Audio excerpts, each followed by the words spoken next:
കല്യാണി കിരണോട് പേടിച്ചാണെങ്കിലും ആ രണ്ട് ഞെട്ടിക്കുന്ന സത്യങ്ങൾ, കല്യാണി ഇതുവരെ മനസ്സിൽ മൂടിവെച്ചിരുന്ന ആ സത്യങ്ങൾ കിരണോട് തുറന്നു പറയുകയാണ് കല്യാണി.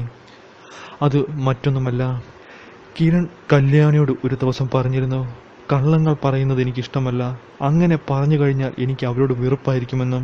ഇനിയും ആ സത്യങ്ങൾ താൻ മൂടിവെച്ച് അത് കിരൺ തനിയെ അറിയുന്ന ആ ദിവസം വരികയാണെങ്കിൽ തൻ്റെ ജീവിതവും അതുപോലെ തന്നെ കിരൺ തന്നോട് ദേഷ്യവും വെറുപ്പുമാകുമെന്ന് മനസ്സിലാക്കുന്ന കല്യാണി അങ്ങനെ ഭയത്തോടും പേടിയോടും കൂടി ആ സത്യം പറയുകയാണ്.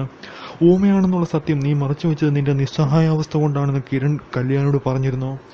എന്നാൽ ഒരു ദിവസം കമ്പനിയിലേക്ക് പോയി കിരണെ തനിയെ വിളിച്ച് ആ രണ്ട് ഞെട്ടിക്കുന്ന സത്യങ്ങൾ കല്യാണി അധികം വൈകാതെ തന്നെ തുറന്നു പറയുകയാണ്.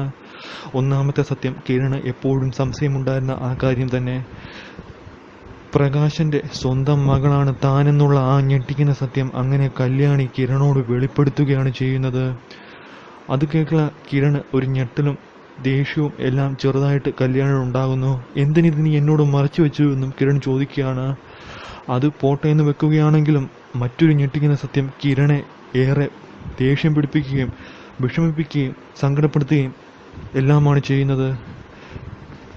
വിക്രം സോണിയെ ചതിച്ചാണ് കെട്ടിയതെന്നും സ്വത്തുക്കൾക്കും പണത്തിനും വേണ്ടിയാണ് അവൻ ഈ കടുങ്കൈ ചെയ്തതെന്നും പറയുകയാണ്. അവനൊരു ചിത്രകാരനല്ല എന്നും അവനൊരു ചിത്രം പോയിട്ട് ഒരു വര പോലും വരയ്ക്കാൻ അവൻ അറിയില്ല എന്നുള്ള ആ ഞെട്ടിക്കുന്ന സത്യം കിരണോട് തുറന്നു പറയുകയാണ്. സോണിയെ ആകർഷിക്കാനായി സോണിയുടെ പല ചിത്രങ്ങളും അതുപോലെ തന്നെ സോണിയെ ആകർഷിക്കാനായി മറ്റു പല ചിത്രങ്ങളും തന്നെ കൊണ്ട് വരപ്പിച്ചുകൊണ്ട് വിക്രം പോയിട്ടുണ്ടെന്നും അത് സോണിയോട് ഇങ്ങനൊരു ചതി കാണിക്കാനാണെന്ന് താൻ അറിഞ്ഞിരുന്നില്ല എന്നും കിരണോട് തുറന്നു പറയുകയാണ് കല്യാണി. അതിന് പൊട്ടിക്കരഞ്ഞുകൊണ്ട് കിരണിന്റെ മുൻപിൽ കൈകൂപ്പി കാലുപിടിച്ച് അപേക്ഷിക്കുന്നു. അങ്ങനെ എന്തുകൊണ്ട് ഈ സത്യങ്ങളൊന്നും നീ എന്നോട് തുറന്നു പറഞ്ഞില്ല എന്ന് കിരൺ കല്യാണിയോട് ചോദിച്ച് ദേഷ്യപ്പെടുകയും ചെയ്യുന്നു. അങ്ങനെ എല്ലാ സത്യവും